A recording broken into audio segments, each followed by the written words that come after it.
এমন একটি গল্প যেখানে এক সময়ের সেলিব্রিটি স্টার যার খ্যাতি আস্তে আস্তে কমে যাচ্ছিল, যার ফলে সে নিজের যৌবন ফিরে পেতে ব্ল্যাক মার্কেট থেকে ড্রাগ নিতে শুরু করে। অতঃপর কি ভয়ানক পরিস্থিতিতে পড়তে হয় তা জানতে হলে মুভিটি না টেনে শেষ পর্যন্ত দেখতে হবে। আর এই মুভিটি যে কোনো সময় ব্যান হয়ে যেতে পারে। ব্যান হয়ে যাওয়ার আগে যারা দেখছেন আশা করি তারা সবাই উপভোগ করবেন। মুভিটির IMDb রেটিং 7.8 আউট অফ 10। তো শুরু করা যাক এই বছরের সেরা body horror science fiction movie the substance.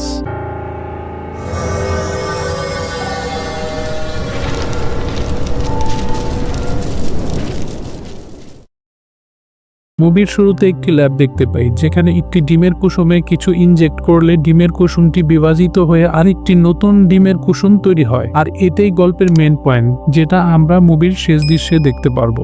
Elizabeth sparkle সেই সময়কার টিভি ইন্ডাস্ট্রির বড় মডেল এবং সেলিব্রিটি। এই এলিজাবেথ স্পার্কেল সময়ের সাথে সাথে তার তারকা খ্যাতি ম্লান হয়ে যায়। এরপর আমরা এলিজাবেথকে দেখি যে একটি ফিটনেস টিভি শোতে হোস্ট করছিলেন। আজ এলিজাবেথের 50তম জন্মদিন এবং সবাই তাকে শুভেচ্ছা জানাচ্ছিল। তখন তার হঠাৎ টয়লেট পায় এবং সে যখন লেডিস টয়লেটে যায়, কিন্তু লেডিস টয়লেট বন্ধ থাকায় এলিজাবেথকে জেন্টস টয়লেটে যেতে হয়, যেখানে আগে থেকেই টিভি শো এর মালিক ছিল, যে কারোর সাথে মোবাইলে কথা বলছিল এবং বলছিল এলিজাবেথের মতো বয়স্ক ক্যারেক্টার আমাদের দরকার নেই, আমাদের দরকার সুন্দর এবং ইয়াং ক্যারেক্টার। তখন পাশে থাকা টয়লেট থেকে এলিজাবেথ এই কথাগুলো শুনতে পায় এবং তার এই ব্যাপারটা খুবই খারাপ লাগে। তখন সে আয়নার দিকে তাকিয়ে নিজেকে দেখতে থাকে। তার বয়সের ভাঁজ স্পষ্ট বোঝা যাচ্ছে।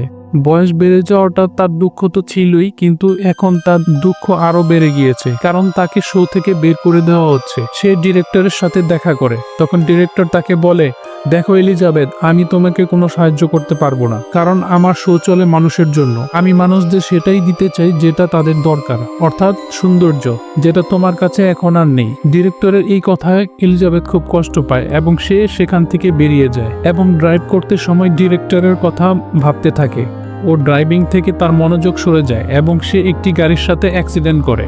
অদ্ভুত ব্যাপার হলো, এত খারাপভাবে অ্যাক্সিডেন্ট করার পরও তার তেমন কিছু হয়নি। যাই হোক, এটা তার ভাগ্য ছিল। এলিজাবেথকে হসপিটাল থেকে ডিসচার্জ তো করে দেওয়া হয়, কিন্তু সে ফুপিয়ে কাঁদছিল, কারণ সে দেখতে পায় রাস্তার বড় ব্যানারের পোস্টার ছিঁড়ে ফেলছিল। তখন একজন নার্স তার পিঠের হাড় পরীক্ষা করে, এরপর তার কাপড় দিয়ে দেয়। এলিজাবেথ যখন বাইরে আসে তখন দেখে তার কোটের পকেটে কাগজে লেখা ছিল, এটা আমার জীবন পরিবর্তন করে দিয়েছে। সাথে একটি প্যানড্রাইভও ছিল, যাতে লেখা ছিল দ্য সাবস্টেন্স। তখন সে বাসায় এসে কম্পিউটারে প্যানড্রাইভটি লাগায়। তখন সে দেখতে পায় দ্য সাবস্টেন্স তরলের ব্যাপারে তথ্য দেওয়া ছিল। এই সাবস্টেন্স অনেক কার্যকরী ছিল, যে কোনো বৃদ্ধ মানুষকে তার আরেকটি যৌবন ফিরিয়ে এনে দিতে পারে এই সাবস্টেন্স। এর সাথে আরেকটি তরল আছে, যেটা দুটো ভ্যারিয়েন্ট, অর্থাৎ পুরনো শরীরে এবং নতুন শরীরে একসাথে কানেক্ট করতে হবে। এই কাজগুলি এত সহজ ছিল না এবং কঠিনও ছিল না। যেই মানুষ এই সাবস্টেন্স ইউজ করবে তার জন্য প্রতি 7 দিন পর দুটি ভ্যারিয়েন্ট অ্যাক্টিভ করার জন্য তার দুটো ভ্যারিয়েন্ট অ্যাক্টিভ করা জরুরি এবং নতুন বডিকে, অর্থাৎ যৌবন বডিকে স্টেবিলাইজ রাখা জরুরি। প্রতিদিন নতুন বডিতে একটি ইনজেকশন দিতে হবে, যেটার মাধ্যমে একটি বিশেষ সাবস্টেন্স, অর্থাৎ একটি পদার্থ থাকবে, যেটা পুরনো বডির মেরুদণ্ড থেকে বের হবে। যখন একটি বডি অ্যাক্টিভ থাকবে তখন পুরনো বডিটি অজ্ঞান অবস্থায় থাকবে। এলিজাবেথের প্রথম এগুলো মিথ্যা বলে মনে হয়। সে প্যানড্রাইভ নিয়ে সোজা ডাস্টবিনে ফেলে দেয়, কিন্তু রাতে সে তার অ্যাওয়ার্ড এবং যৌবনের ছবি দেখতে থাকে এবং অনেক কিছু মনে করিয়ে দিচ্ছিল তাকে। তখন সে ফেলে দেওয়া প্যানড্রাইভ ডাস্টবিন থেকে আবার নিয়ে আসে, সেখানে থাকা মোবাইল নাম্বারে কল দেয় এবং বলে, আমি সাবস্টেন্স অর্ডার করতে চাই। ফোনের অপর পাশে থাকা মানুষটি বেশি কিছু বলে না, শুধু একটি অ্যাড্রেস দিয়ে ফোন কেটে দেয়। এরপর তার অর্ডার করা একটি ব্ল্যাক কালারের খাম আসে। এলিজাবেথ তখন একটি নাম্বার দেখতে পায়। এরপর এলিজাবেথ লোকটির বলা ফোন অনুযায়ী অ্যাড্রেসে পৌঁছে, যেখানে ছিল একটি গোপন লকার। তখন কার্ডটি লকারের স্ক্যান করতে রুমের ভিতরে ঢুকতে পারে এবং তার কার্ডের নাম্বার মিলিয়ে লকার খুলে একটি বক্স দেখতে পায়। বক্সটি নিয়ে সে বাসায় চলে আসে এবং বক্সটি খুলে সেখানে অনেকগুলো জিনিস ছিল। সিরাম ইনজেকশন, অ্যাক্টিভেটর, স্টেবিলাইজ, যেটা দিয়ে নতুন যৌবন বডিকে স্টেবিলাইজ করতে হবে। আর এগুলো সে আগে থেকেই প্যানড্রাইভ থেকে শিখে নিয়েছিল। এখন প্রতি সপ্তাহে বডিকে চেঞ্জ করার জন্য একটি বিশেষ ধরনের পাইপ দেওয়া হয়েছে বডিকে সুইচ করার জন্য, এবং নতুন ও পুরান বডির জন্য বিশেষ ধরনের খাবার দেওয়া হয়েছে।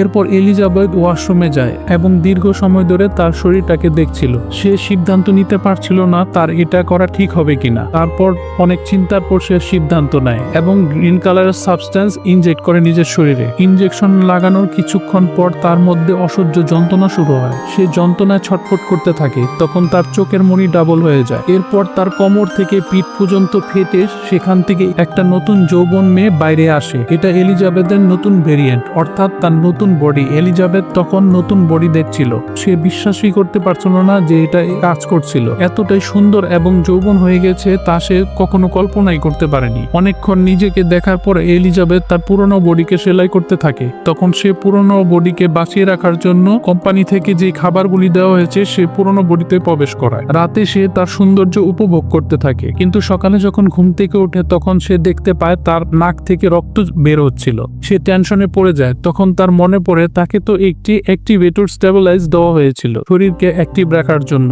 এবং তাকে বলা হয়েছিল নতুন বডিকে অ্যাক্টিভ রাখার জন্য পুরনো বডির মেরুদণ্ড থেকে সিরাম বের করে নিজের শরীরে প্রবেশ করাতে হবে। তাই সে পুরনো বডি থেকে সিরাম বের করতে থাকে এবং একদিনের হিসাব অনুযায়ী তার শরীর সেটা প্রবেশ করায়, যার ফলে সে পুরোপুরি নরমাল হয়ে যায়। এখন সে কনফিডেন্সের সাথে কাপড় পরে বাইরে বের হয় শো এর অডিশনের জন্য, যেখান থেকে তাকে বের করে দেওয়া হয়েছিল। সেখানে এলিজাবেথের সৌন্দর্য দেখে সবাই অবাক হয়ে যায় এবং ডিরেক্টরও তাকে সিলেক্ট করে নেয়। এলিজাবেথ এখানে তার নাম সু বলে। সিলেক্ট হওয়ার পর তার মনে পড়ে তাকে তো প্রতি সপ্তাহে তার বডি চেঞ্জ করতে হবে। তাই সে বাহানা বানিয়ে বলে তার মা অসুস্থ, তাই তার প্রতি সপ্তাহে গ্রামে যেতে হবে। প্রতি মাসে 1 সপ্তাহ সে কাজে আসতে পারবে না এবং ডিরেক্টরও তার শর্ত মেনে নেয়। ও জবটি কনফার্ম হয়ে যায় এবং সে তার কাজগুলি এনজয় করতে থাকে। এরপর একের পর এক স্টাইলিশ ছবি তুলতে থাকে। সে রাতারাতি ফেমাসে পরিণত হয়। শহরে ব্যস্ত রাস্তায় তার ছবি বিলবোর্ডে লাগাতে শুরু করে এবং তার খ্যাতি শহর জুড়ে ছড়িয়ে পড়ে। সে অনেক ফলোয়ার সুনাম অর্জন করে ফেলে। এভাবে সে 6 দিন পার করে ফেলে তার নতুন বডিতে। এরপর 7ম দিন অর্থাৎ আজ থেকে তার বডি শিফট করার জন্য তার পুরনো বডির সাথে থাকতে হবে। বডি শিফট করার পর এলিজাবেথ তার নতুন বডিতে ফুটগুলো অ্যাটাচ করে দেয় এবং সে তার কাজে চলে যায়, যেখানে ডিরেক্টর তার পারিশ্রমিকের জন্য একটি গিফট দেয় এবং তাকে অপমান করে শো থেকে বের করে দেয়, যার কারণে ঘরে এসে এলিজাবেথের অনেক খারাপ লাগে। যাই হোক, পরের দিন এলিজাবেথ একটি খাম পায় যেটা ওই কোম্পানি থেকে এসেছে, যেখানে তাকে সাবস্টেন্স দেয়। সেখানে একটি মেসেজও ছিল যার মধ্যে লেখা ছিল তার নতুন ফুড চলে এসেছে। তখন সে ফুডগুলো নিয়ে আসে এবং 7 দিন পূর্ণ হয়ে যায়। এলিজাবেথ শোতে কনভার্ট হয়ে যায়, অর্থাৎ নতুন বডি অ্যাক্টিভ করে ফেলে। তখন সে চিন্তা করে নতুন বডি এভাবে ফেলে রাখা যাবে না, যে কোনো সময় মানুষের কাছে ধরা খেয়ে যেতে পারে। তাই সে সিদ্ধান্ত নেয় ঘরের মধ্যে দেয়াল ভেঙে সেখানে এলিজাবেথের বডি লুকিয়ে রাখবে। তখন যেই প্ল্যান সেই কাজ। ওয়াল ভাঙতে অনেক শব্দ হচ্ছিল, যা থেকে আশেপাশের প্রতিবেশীর অনেক সমস্যা হচ্ছিল এবং কিছুক্ষণ পর একজন প্রতিবেশী আসে তাকে অভিযোগ করার জন্য। তখন লোকটি শো এর সৌন্দর্য দেখে অভিযোগের কথা ভুলে যায় এবং বলে যদি কোনো সাহায্য লাগে আমায় ডেকে নিও, আমি পাশের ফ্ল্যাটেই থাকি। কিন্তু শো সিক্রেট কাজ করছিল, তাই সে লোকটির মুখের উপর দরজা বন্ধ করে দেয় এবং ফাইনালি গোপন রুম তৈরি করে ফেলে, যার মধ্যে এলিজাবেথের বডি লুকিয়ে রাখে। এর কিছুদিন পর এলিজাবেথ তার নতুন বডিতে এত মজা করছিল সে ভুলেই গিয়েছিল আজ তার বডি শিফটিং এর দিন এবং তার পুরনো বডি খাবারও শেষ হয়ে গিয়েছিল। সেদিন রাতে যখন সে কাজে ব্যস্ত ছিল হঠাৎ তার নাক দিয়ে রক্ত বের হতে থাকে, সাথে তার পুরো বডিতে যন্ত্রণাও শুরু হয়। সে বুঝতে পারে আজ শিফটিং এর দিন ছিল, কিন্তু শিফট না করে তাকে লোভে পেয়ে বসে। সে আরো কিছু সময় নতুন বডিতে থাকার সিদ্ধান্ত নেয়। তখন সে পুরনো বডি থেকে সিরাম বের করে নতুন বডিতে ইনজেক্ট করে। সে ঠিক তো হয়ে যায়, কিন্তু এর পরিমাণ কি হবে তা আমরা মুভির সামনে জানতে পারবো। আরো 7 দিন অর্থাৎ মোট 14 দিন শো নতুন বডিতে থেকে যায়। এরপর যখন সে বডি শিফট করে সে দেখে তার আঙ্গুল খারাপ হয়ে গেছে এবং এটা শুধু তার অসাবধানতার জন্য হয়েছে। এলিজাবেথ তখনই সেই কোম্পানিতে ফোন দেয় এবং তাদের জিজ্ঞেস করে আমি একটি সাইকেল মিস করে ফেলেছি, বডি শিফট করিনি, যার কারণে আমার একটি আঙ্গুল খারাপ হয়ে গেছে। এটা কি ঠিক করার কোনো সলিউশন আছে? তখন কোম্পানির লোক জবাব দেয় এটার কোনো সমাধান নেই। আর এই কথা শুনে সে খুব ভয় পেয়ে যায়। যাই হোক, এলিজাবেথ তার নতুন ফুড নিয়ে একটি রেস্টুরেন্টে বসে, যেখানে একজন বৃদ্ধ লোককে দেখতে পায় যে অদ্ভুতভাবে কথা বলছিল। তখন এলিজাবেথের মনে পড়ে লোকটির যেমন চিহ্ন আছে, যেটা মেডিকেল থাকা নার্সের হাতেও ছিল, অর্থাৎ সেটা নার্সেরই ওল্ড বডি। বৃদ্ধ তাকে জিজ্ঞেস করে, তোমার নতুন বডি তোমাকে খাওয়া শুরু করেছে কি? এটা শুনে এলিজাবেথ ভয় পেয়ে সেখান থেকে চলে আসে এবং ঘরে এসে সিদ্ধান্ত নেয় সে তার পুরনো বডিতে খুশি থাকতে চায়। তার এক বন্ধুকে ফোন করে দেখা করার জন্য।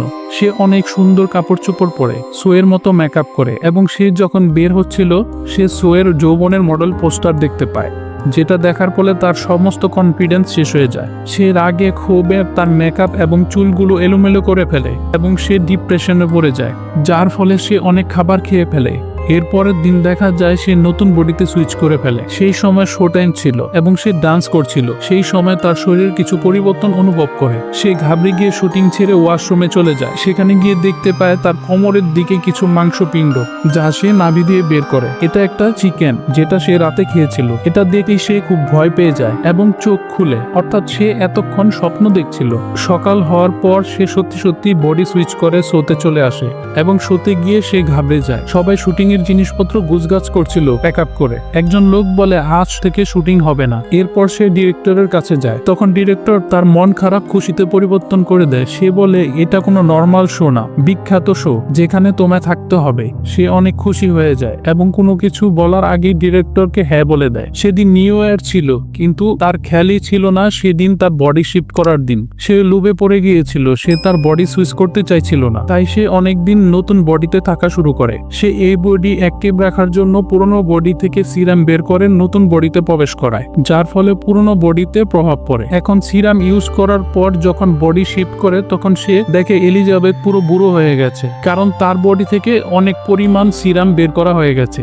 সাথে সে পুরনো বডিকে অ্যাক্টিভও করেনি। এখন তার অবস্থা দেখে নিজের উপর ঘৃণা করতে শুরু করে। সে রাগে ক্ষোভে পাগলের মতো আচরণ করা শুরু করে এবং সে কোম্পানিতে কল করে জানায়, আমার কি আগের অবস্থায় ফেরার কোনো ওয়ে আছে? সেটার উত্তরে কোম্পানির লোক বলে, এটা চাইলেও আর বদলাতে পারবেন না, তবে এই অবস্থায় যদি আপনি থামাতে চান সেটা করতে পারবেন, কিন্তু আপনার এই পুরনো বডির সাথেই পুরো জীবন কাটাতে হবে। কিন্তু এটাতে এলিজাবেথ রাজি হয় না। সে ডিপ্রেশনে পড়ে যায়। এরই মাঝে তার অফিস থেকে কল আসে এবং দ্রুত তার শরীর শিফট করে নেয়। আর এইবার তার ওল্ড বডি থেকে একসাথে 3 মাসের সিরাম সে নতুন বডিতে ইনজেক্ট করে নেয়। আসলে এই দুই বডি ওল্ড এবং নিউ, তাদের বুদ্ধিও সেম, জ্ঞানও সেম, শুধু বয়সের দিক থেকে পার্থক্য হওয়ার কারণে নতুন বডি অর্থাৎ সোয়ের বডির চিন্তা চেতনা ভিন্ন। তাই এলিজাবেথ যখন তার নতুন বডিতে আসে তখন সে নিজের সৌন্দর্যের লোভে পড়ে যায়। সে আর এলিজাবেথের মতো চিন্তা করতে পারে না, কোনো কিছু ভাবার চেষ্টা করে না, যার কারণে সে ভুল কাজ করে বসে। যাই হোক, 3 মাস নতুন বডিতে খুব এনজয় করতে থাকে। এই 3 মাস এতটাই খুশি ছিল সে ভুলে গিয়েছিল তার একটি ওল্ড বডি আছে। আর বলতে বলতে নিউ ইয়ার রাতে চলে আসে। সে বাড়িতে এসে সিরাম বের করতে যায়, তখন দেখে কোনো সিরাম বের হয়নি। তখন সে কোম্পানিতে কল করে বলে, আজ ওল্ড বডি থেকে কোনো সিরাম বের হচ্ছে না, এখন কি করা উচিত? তখন কোম্পানির লোক বলে, বডি থেকে যদি কোনো সিরাম বের না হয় তাহলে এর মানে আপনি সব সিরাম ইউজ করে ফেলেছেন। এখন আপনাকে ওল্ড বডিতে নতুন সিরাম তৈরি হওয়া পর্যন্ত অপেক্ষা করতে হবে, ততক্ষণে আপনি বডি সুইচ করে ফেলুন। এই কথা শুনে সোয়ের অবস্থা খারাপ হয়ে যায়। সে কোনো কিছু চিন্তা করার আগেই ওল্ড শরীরে সুইচ করে। তখন অনেক আওয়াজ হচ্ছিল। সেই আওয়াজ পাশের ছেলেটা শুনে ফেলে। তার কাছে ব্যাপারটা অদ্ভুত মনে হয়, এত রাতে সে কি কাজ করছে। তাই সে দেখার জন্য ওয়াশরুমে চলে যায়, যেখানে বুড়ো হয়ে যাওয়া এলিজাবেথ দ্রুত দরজা লক করে দেয়। তখন আমরা দেখতে পাই এলিজাবেথ অনেকটাই বৃদ্ধ হয়ে গেছে, এতটাই বৃদ্ধ যে তার সব চুল পড়ে গেছে, তার শরীরের চামড়া লুজ হয়ে গেছে, তার হাঁটা চলা করতেও কষ্ট হচ্ছে। ছেলেটি বৃদ্ধ মহিলার কথা শুনে ভয় পেয়ে যায় এবং সেখান থেকে পালিয়ে যায়। এলিজাবেথ কোম্পানিতে কল করে, বলে সবকিছু এখানে বন্ধ করতে চাই। কোম্পানির লোক তার কথায় রাজি হয়ে যায়। এরপর কোম্পানি থেকে তাকে টার্মিনেটর সাবস্টেন্স নিয়ে যেতে বলে। এলিজাবেথের বডি অনেক খারাপ দেখা যাচ্ছিল। তখন সে যতটুকু পারে কাপড় দিয়ে নিজেকে ঢেকে কোম্পানিতে চলে যায় এবং টার্মিনেটর সাবস্টেন্স নিয়ে চলে আসে। টার্মিনেটর সাবস্টেন্স আনার পর সোয়ের শরীরে যখনই লাগাতে যাচ্ছিল ঠিক তখনই কোম্পানি ফোনের কথা স্মরণ করে, তুমি যদি একবার টার্মিনেটর সাবস্টেন্স লাগাও তাহলে যেই বডিতে আছো আজীবন সেই বডিতেই থাকবে। এটা ভেবে সে আর টার্মিনেটর সাবস্টেন্স দেয় না। তখন আয়নায় যখন নিজের বডিকে দেখে সোয়ের উপর অনেক রাগ হয়, কারণ এই সব কিছু নতুন বডির জন্যই হয়েছে। তাই সে টার্মিনেটর সাবস্টেন্সটি সোয়ের শরীরে প্রবেশ করিয়ে দেয়। কিন্তু সে যখন অর্ধেক সাবস্টেন্স প্রবেশ করিয়ে ফেলে তখন তার মনে পড়ে তার তো অনেক প্রোগ্রাম হোস্ট করতে হবে, সে অনেকগুলো অ্যাওয়ার্ড পেতে চলেছে। তাকে অ্যাওয়ার্ডগুলি পেতে হবে। তাই সে আর অর্ধেক টার্মিনেটর সাবস্টেন্স দেয় না। সে তখন ভাবে সোকে মরে গেছে। সে সোকে জাগানোর অনেক চেষ্টা করতে থাকে। অনেক চেষ্টার পরেও যখন সে জেগে ওঠে না, তখন বুঝতে পারে সোয়ের বডিতে অ্যাক্টিভেটর নেই। তাই সে বুদ্ধি করে অ্যাক্টিভেটর সরাসরি সোয়ের শরীরে লাগিয়ে দেয়, আর এর কিছুক্ষণ পর সো অ্যাক্টিভ হয়ে যায়। অর্থাৎ একই সময় এলিজাবেথের শরীরও অ্যাক্টিভ হয়ে যায়। অ্যাক্টিভ হওয়ার পর সো যখন তার টার্মিনেটর সিরিঞ্জ অর্ধেক দেখতে পায়, তখন তার অনুশোচনা হয় এবং টেনশন করতে থাকে। তখন সে এলিজাবেথের উপর অনেক রেগে যায়, যার ফলে সে এলিজাবেথকে অনেক মারধর করতে থাকে এবং এলিজাবেথের মাথা গ্লাসের সাথে বাড়ি দিতে থাকে, যার ফলে এলিজাবেথের মাথা ক্রাশ হয়ে যায় এবং তখনই অনেক রক্তক্ষরণ হয় এবং যার ফলে সে মারা যায়। এলিজাবেথকে মারার পর সো বুঝতে পারে সে অনেক বড় ভুল করেছে, কারণ সে ওল্ড বডি থেকে সাবস্টেন্স বের করতে পারবে না। যাই হোক, সে সবকিছু পরিষ্কার করে শোয়ের জন্য বেরিয়ে পড়ে। সেখানে পৌঁছাতেই সবাই বড় সড়ো ওয়েলকাম জানায় তাকে। সবকিছুই ভালো ছিল, কিন্তু হঠাৎ তার শরীর অস্বাভাবিক লাগতে শুরু করে। তার নাক দিয়ে রক্ত বের হতে থাকে। তাই সে দ্রুত ওয়াশরুমে চলে যায়। তখন সে দেখতে পায় একটি দাঁত পড়ে গিয়েছে। সে যখন আরেকটি দাঁত টাচ করে, তখন দেখে সেটিও খুলে পড়ে গেছে। তখন সে বুঝতে পারে এলিজাবেথকে মারার ফলে তার বডি দুর্বল হয়ে পড়েছে। তার অঙ্গ প্রত্যঙ্গ চামড়া নরম হয়ে যায়। তাই সে যদি বেঁচে থাকতে চায়, তাহলে তার থেকে বের করা অ্যাক্টিভেটর সিরাম লাগাতে হবে। তাই সে ঘরের দিকে যাওয়ার জন্য দৌড়াতে থাকে। সে যখন লিফটে উঠে, তখন দেখে তার নখও উঠে যাচ্ছে এবং তার সাথে সাথে তার একটি কানও ছিঁড়ে পড়ে যায়। এতে খুব যন্ত্রণা হতে থাকে এবং সে অনেক ভয় পায়। তখন লিফটে একটি লোক ওঠে। তখন সো তাকে নর্মাল করে রাখে, যেন এখানে কিছুই হয়নি। এরপর সে দ্রুত ঘরে যেতে থাকে। যাওয়ার সময় তার মনে পড়ে কোম্পানি থেকে প্রথম যে সিরাম দেওয়া হয়েছিল, সেখানে কিছু সিরাম রয়ে গিয়েছে, কিন্তু সিরামটিতে লেখা ছিল এটা শুধু একবারই ব্যবহার করা যাবে। কিন্তু সে কোনো কিছুর পরোয়া না করে নিজের শরীরে ইনজেক্ট করে নেয়। এটা করার পরে অনেক বেশি যন্ত্রণা হতে থাকে। প্রথমের মতো সো এবং এলিজাবেথের মিশ্রণে একটি অদ্ভুত ভেরিয়েন্ট বাইরে আসে, যেটা দেখতে ভয়ঙ্কর একটা মনস্টার মতো লাগছিল। একটি বিকৃত শরীর। সো এর মানসিক অবস্থা এতই খারাপ হয়ে যায়, সে বুঝতেই পারে না সে কি হয়ে গিয়েছে। সে তখন ডিসাইড করতে পারছে না সবার সামনে কি করে যাবে। এলিজাবেথ তার হাইব্রিড মুখের উপরে একটি ছবি লাগিয়ে সেই অনুষ্ঠানে চলে যায়। যখন সে স্টেজে মাইকের সামনে আসে, তার মুখ থেকে ফটোটি পড়ে যায় আর সবাই তার ভয়ঙ্কর চেহারাটা দেখতে পায়।